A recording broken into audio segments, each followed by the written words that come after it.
understand your difficulty in asking a question as well. Because the Holocaust machine makes it very difficult to raise such questions without being accused of anti-Semitism. I am a non-religious Jew. I'm not a Zionist, never have been, never can be. I cannot support the theft of the land, the water, the trees, the lives of people who are living on land. I happen to have read some of the histories.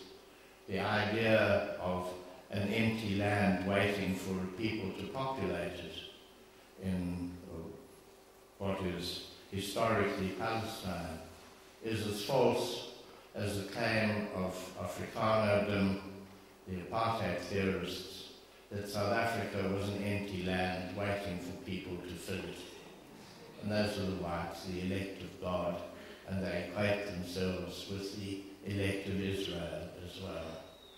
I'm sorry, in modern times I cannot accept biblical theory as a justification for genocide, for racism, for a nation that suffered the Holocaust, as you talked about, and there's no question in my mind that 6 million Jews were murdered. They have a museum called Yad Vashem, lest we forget, and in their behavior, I believe, forget.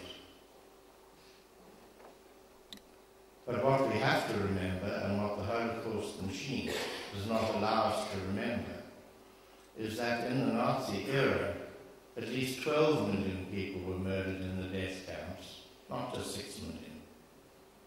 Intellectuals of every religion and every political and ideological background, trade union leaders. But if you come to people called deviants, homosexuals, lesbians, people who were weak-minded in various ways, Germany today, especially in the federal area, the western part, is filled with memorials to such things. And yet the West German people are as racist as anybody today.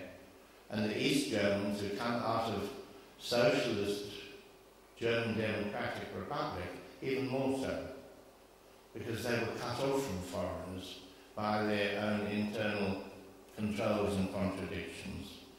They helped liberation movements in Vietnam, in South Africa, in Angola, in Mozambique, all over the world. And yet, many, and especially unemployed workers in East Germany, hate foreigners, and especially dark-skinned foreigners.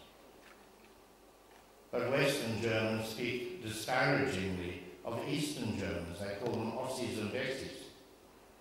After 20 years in Germany, in a country which was divided for only 40 years, in a country where they all speak the same language, share the same literature and culture, except for 40 years of some differences. They hate each other. I don't know why human beings are like this. If you could answer that, I would be the great leader. I'm not. I do what I can to make for understanding on the basis of principle. Why the dichotomy? I mean, the attitude amongst apartheid proponents was that Jews were responsible for all the uprising.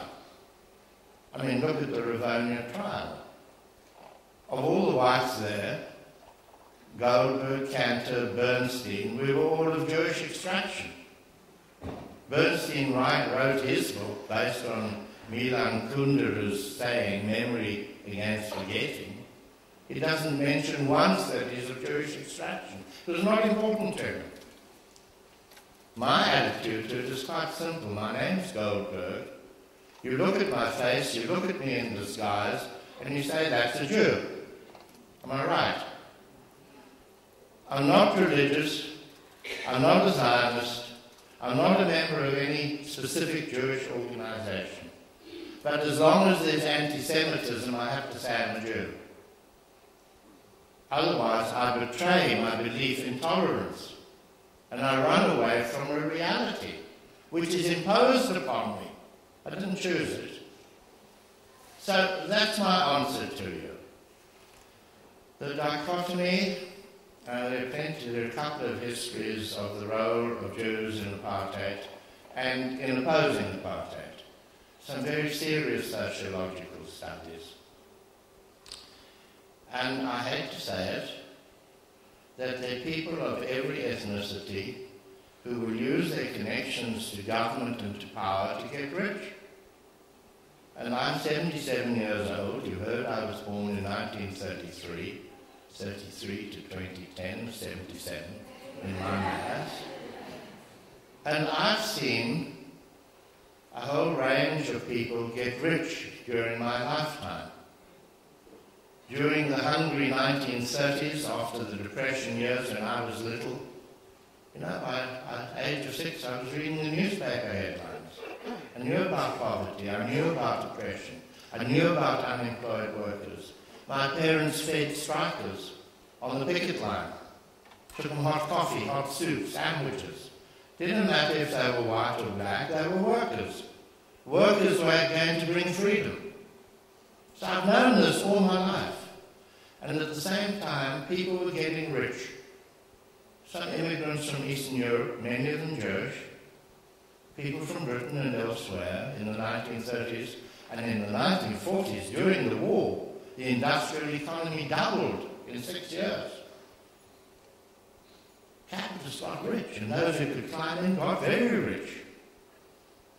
And then in 1948, there was a group of Afrikaner nationalists who used their links to government and got stinking rich in 20 years.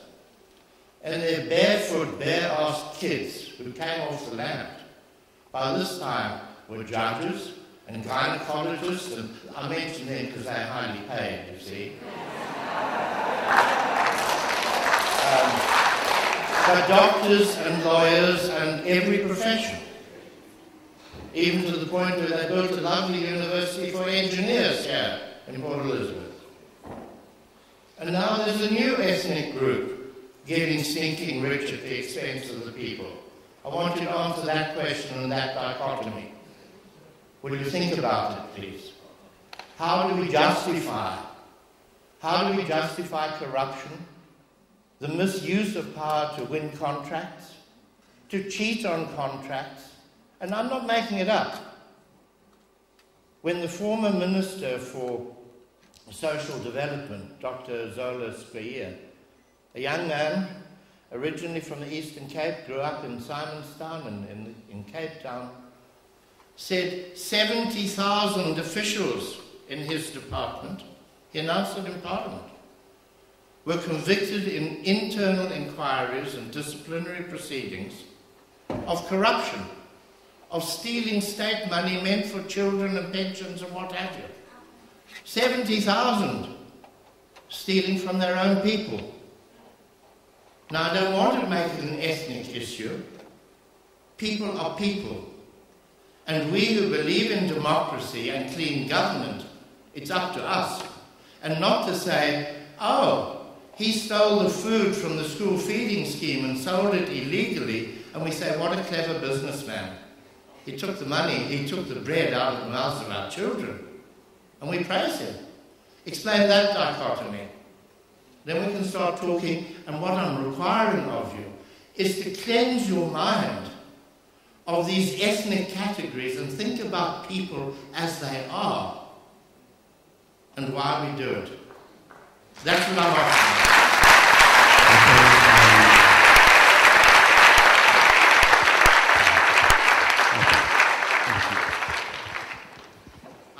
I'd like to say thank you very much to Dennis. People, we must stop now because Dennis must still sign the books that you're going to buy.